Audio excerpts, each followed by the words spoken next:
squad from the Big Ten, the Minnesota Golden Gophers, taking on last year's national champions, the USC Trojans. For EA Sports College Football, I'm Reese Davis, joined here in the booth by a couple of legends, and yes, we do use that term loosely. David Pollack from the University of Georgia and former Gator Jesse Palmer. Guys, let's get down to the field.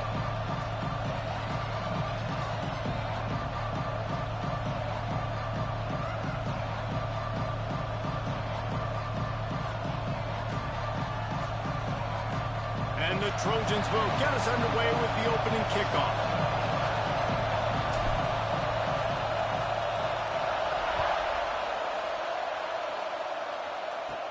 And he takes this from inside the 5.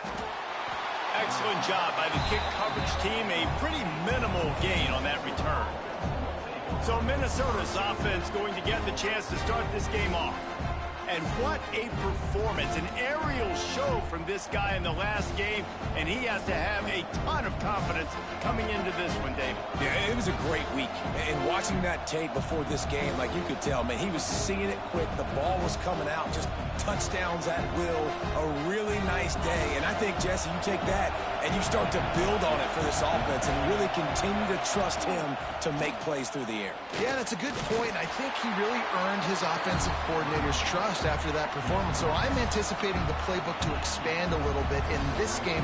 Maybe see some new schemes in the pass game just based on what this guy was able to do the last time he took the field.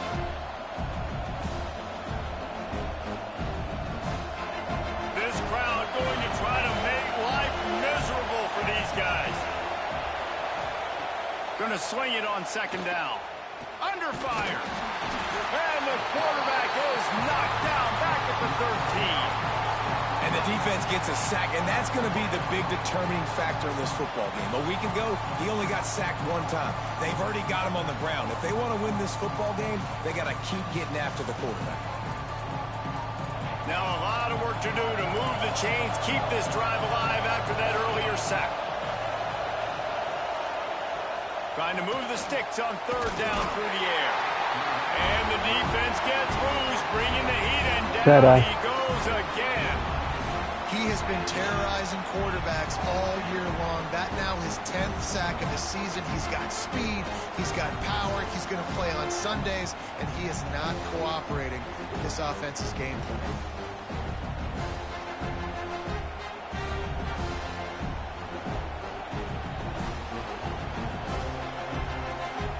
And the Golden Gophers will call on their punt team. Doesn't say much for your drive when you're looking forward to the punt. Gets off his first one of the day. He was called on 5 times in the victory last week. Really good job by the coverage team to make the stop, and that's where they'll put it in play. So USC's offense will get the ball for the first time. And we'll get a quick look at one of the early leaders for the Heisman. Winning the award as a running back certainly demands something beyond the normal. He's going to have to put together a stellar season, David. No, he will. And listen, it's hard for running backs to get this award. Now, it is a quarterback award, but recent years, Ashton Jeanty, you saw him there. But you got to be the catalyst. You got to be the straw that stirs the drink. You got to put up huge numbers. It's a seam wide open. Touchdown, Trojans. And once he got away from the D, they had no shot at catching it. Huge play. It's so nice to have guys that can create these explosive plays like this. You hand it to him, he can do the rest. Look at the speed. Look at the elusiveness. Get into the end zone. Nice run. They couldn't draw up a drive better than that one. Just gashed him for the big play in the running game. One snap, one touchdown. On the move from inside his 5.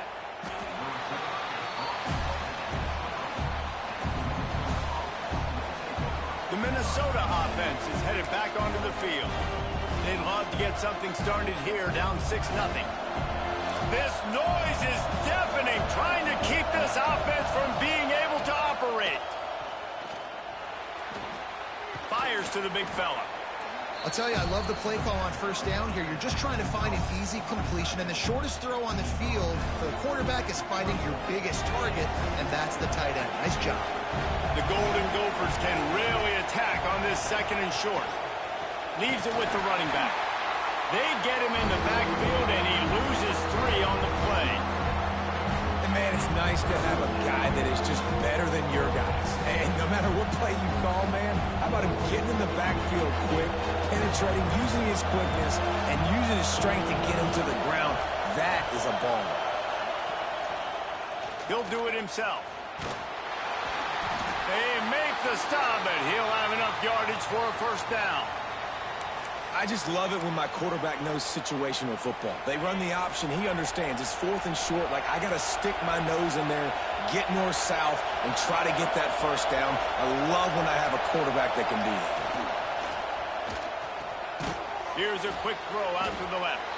He is going nowhere. Stop at the line of scrimmage. This is a tight end that not only is going to play with his hand in the ground, but he can line up in the slot as well and attack the defense vertically. He's too fast for linebackers to cover, and he's too big for DBs to cover. He's a real weapon in this offense. All kinds of room to throw that one in there. They bring him down, but the big play will move the sticks. They flexed out that tight end a little bit, and you know the tight end's always open. Always open, quarterback's best friend. And this guy's a problem, Reese. He's a matchup problem because he's too big for DBs to cover, and he's too fast for linebackers to cover. He's showing you his athleticism there. The give to the back. You'll take 4 yards on first down every time, 2nd and 6. And those body blows really, really matter. Like, I want to be able to hand the ball off to my running back 10, 15 times a game. Make the defense tackle them, wear them out. Sometimes these 3 to 4 yard runs, later in football games, they turn into 5 to 15 to 20-yard games just because of the body blow effect. And that's why he is an All-American caliber player. He is just so physical and dominant against the run. He's able to shed blockers, use his athleticism, use his speed, get to the ball carrier and bring him down. Simply one of the best box defenders you're going to find in the entire country. The throw, the sure hands, it's Lanier. He gets the job done on 3rd down. They move the chains. It's at the 37. 3rd down, a lot of times it comes down to not necessarily who's the most open, who do you trust the most? No, it's not about the X's and the O's. It's about the Jimmys and the Joes. And when my guy's better than you and I get you matched up out wide and I know I trust you, I'm finding you. Looking for a crease to the left. Got room to work. He goes out of bounds, but not before getting it to the 32. And defensively, one of the most important things is stopping the run, being physical up front. That was too easy for this offense. You can't give up 5 and 6 yards a pop on the ground. Like, that is a recipe for disaster. They got to be more physical, get off the ball, get downhill faster. He's brought down, but it'll be enough for a first down. Well, I know the tight end did some good things after the catch, but got to give the quarterback credit, too, for the location of the throw. Because he put it out in front of his big man, he was able to make the catch and accelerate, creating some distance there between him and the defense. Man, that play takes some protection. If you're going to stick it in the belly and that wide receiver is going to run down the field that far, I need some good protection, and I need my lineman not to go downfield. Nice job by the quarterback making the right read, being patient, and throwing that strike. He's going to lose a yard on that one. Well, this is very interesting because now down here in the red zone, you know it's not going to be easy throwing it because the windows are small. Can they run the ball against the best run defense in the entire nation? This is as big a challenge as you're going to find offensively. Tight end now in motion. They go right back to their man on 2nd and goal. He's going to lose a yard on that one. Man, and that's a frustrating play when you go in reverse near the goal line, goal-to-go situations, Palmer. You got to get those positive yards. You can't go backwards if you're trying to get a touchdown. You know, I'm trusting in my quarterback here to make the right decision. Looks like we're going to have to throw it, right? But if it's not open, just throw this thing away. You don't want to take a sack, lose extra yardage here. Just be smart with the football. Now it looks as if they'll settle for the field goal try. This whole place going to see if this kicker can operate in a sea of noise. And you want a touchdown and you want to be aggressive, but, man, right down the middle, that obviously gives me some confidence down the road that I can trust this guy. So after the last drive ended with a field goal, the kickoff team out there to send it away. He'll bring it back from inside his 5. And the return man showing great vision to be able to find some space and put his team in much better field position. This Trojan offense is ready to go back to work.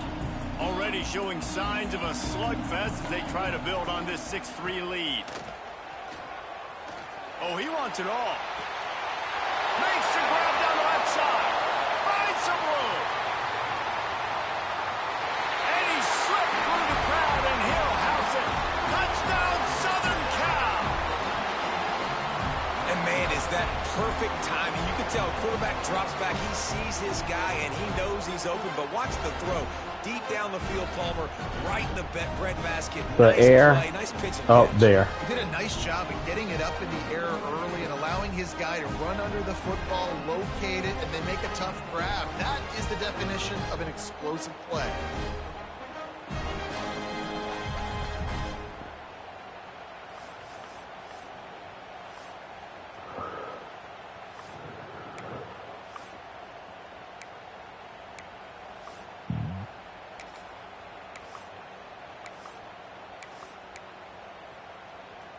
And now they'll empty the backfield for the two-point try.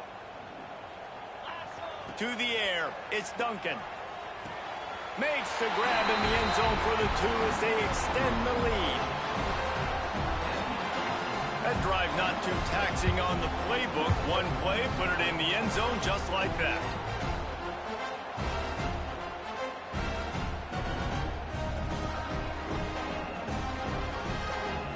They're ready to kick it away, and this crowd is buzzing after that last score.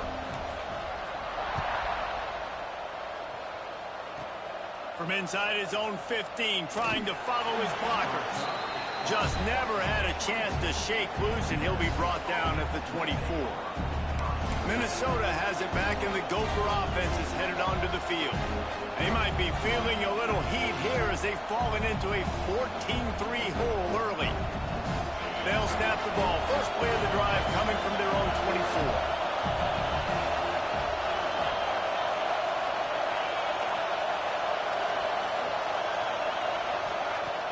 Coming out on first down with the play fake. Bring in the heat. And they get to the quarterback and knock him down back at the 16. And that is why this defense is so good. They get after the quarterback and get him on the ground. That's their 3rd on the day, and they're #1 in the country in sacks, and they have been a problem for every offense they've faced. As they get set to snap it, just about to reach the end of the quarter. Off play action. And here comes the pressure, and there he goes down again. While we're only through 1, these quarterbacks have been lighting up their stat line.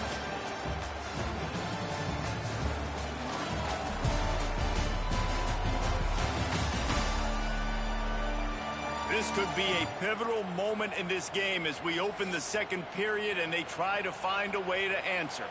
So they had a chance to talk over this 3rd down play to open the period. Looking to throw, and he needs a bunch. And this is going to be incomplete on 3rd down.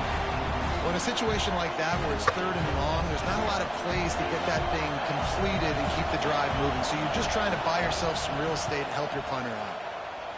So from the shadow of his goalpost, he gets the punt away. That's a perfect example of not settling for a fair catch. Pick up whatever yardage you can and help out the offense. And guys, USC has the ball back and sending the offense onto the field. They torched this defense with an explosive passing play for a score last time out, but just too much of a rush, and down goes the quarterback just behind the midfield stripe at the 49. Man, that is a big negative play for this defense, putting them in reverse, getting the quarterback on the ground, and they better get ready again. Look at this offense. They're right back on the ball, ready to snap it again. Catch in the middle, it's Matthews. Jumped on top of the pile.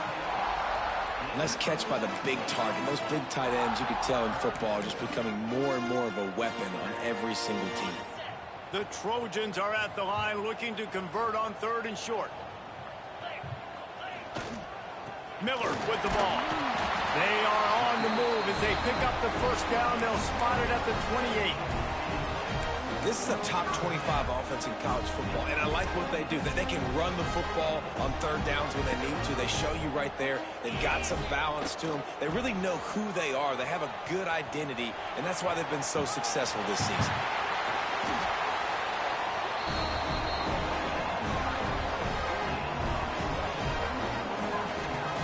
And the Trojans come to the line in the hurry-up. What a big-time run for this offense. A physical run, getting down, almost scoring the touchdown. Yeah, and considering how well they're running it right now, why wouldn't you just hand it off to this guy right here? Into the end zone he goes. Touchdown, USC. No midseason doldrums for these guys as they push out the lead in Week 6. And the running back gets his 2nd rushing touchdown of the game. You want to continue to feed this guy. You could tell he's got a nose for the end zone, knows how to get in there, knows how to make things happen. He'll try to tack on one more. How in the world did he miss that? And let's check in with Kevin Connors in the studio. Kevin? Guys, let's take a look at what's happening in a great top 25 matchup. Ohio State is currently trailing, but if this young star leads a comeback today, he could join former Heisman winners like Eddie George and Archie Griffin in the pantheon of greats in Columbus. It's just a field goal game. They're trailing by 3 to Nebraska. We'll let you know if anything else comes out of Big Ten country from this one. Guys? Thanks for the update on that one, Kevin. Let us know when it goes final.